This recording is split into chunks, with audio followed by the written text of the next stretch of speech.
Story by Dinesh Kumar. सुखी जीवन का रहस्य। आज की कहानी बहुत ही शिक्षाप्रद है। जो मेरे पास है उसमें ही संतोष करने वाला व्यक्ति दुखी नहीं रह सकता। कहावत है, संतोषी सदा सुखी। मेपल का पत्ता कृपया पढ़े अवश्य।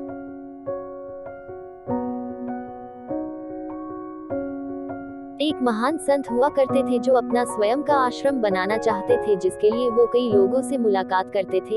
एक जगह से दूसरी जगह यात्रा के लिए जाना पड़ता था। इसी यात्रा के दौरान उनकी मुलाकात एक साधारण सी कन्या विदुषी से हुई। विदुषी ने उनका स्वागत किया और संत से कुछ समय कुटिया में रुककर आराम करने की याचना की। संत उसके मीठे व्यवहार से प्रसन्न हुए और उन्होंने उसका आग्रह स्वीकार किया।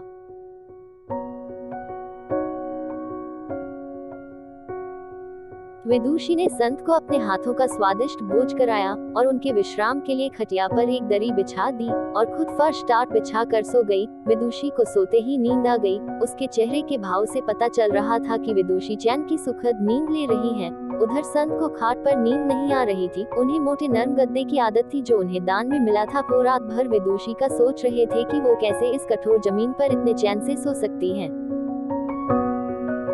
दूसरे दिन सवेरा होते ही संत ने विदुषी से पूछा कि तुम कैसे इस कठोर धरा पर इतने चैन से सो रही थी। तब उसने बड़ी सरलता से उत्तर दिया, हे गुरुदेव,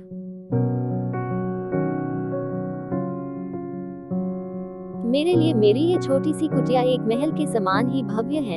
इसमें मेरे श्रम की महक है। अगर मुझे एक समय भी भोजन मिलता है तो मैं खुद को भाग्यशाली मानती हूँ। जब दिन भर के कार्यों के बाद मैं इस धरा पर सोती हूँ तो मुझे माँ की गोद का आत्मीय एहसास होता है। मैं दिन भर के अपने सत्कर्मों का विचार करते हुए चैन की नींद सो जाती हूँ। मुझे एहसास भी नहीं होता कि मैं इस कठोर धरा पर हूँ। यह सब सुनकर संत जाने लगे। तब विदुषी ने पूछा, हे गुरुवर, क्या मैं भी आपके साथ आश्रम के लिए धन एकत्र करने चल सकती हूँ?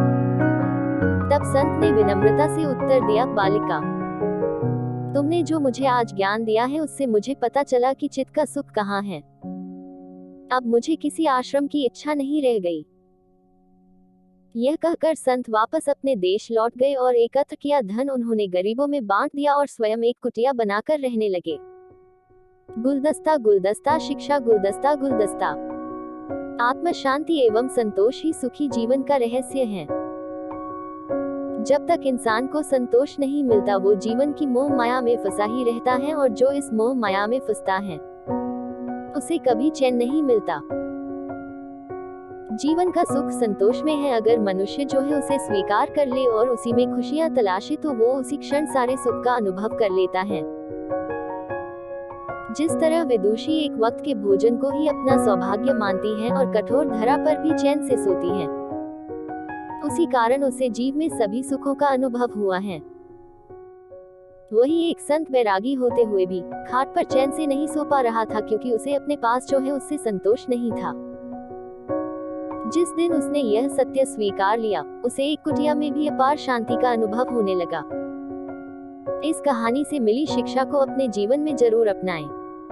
प्रेरणादायक कहानियां प्राप्त करने के लिए हमारे चैनल से जुड़ जाएं। अपने दोस्तों और रिश्तेदार तक जरूर शेयर करना।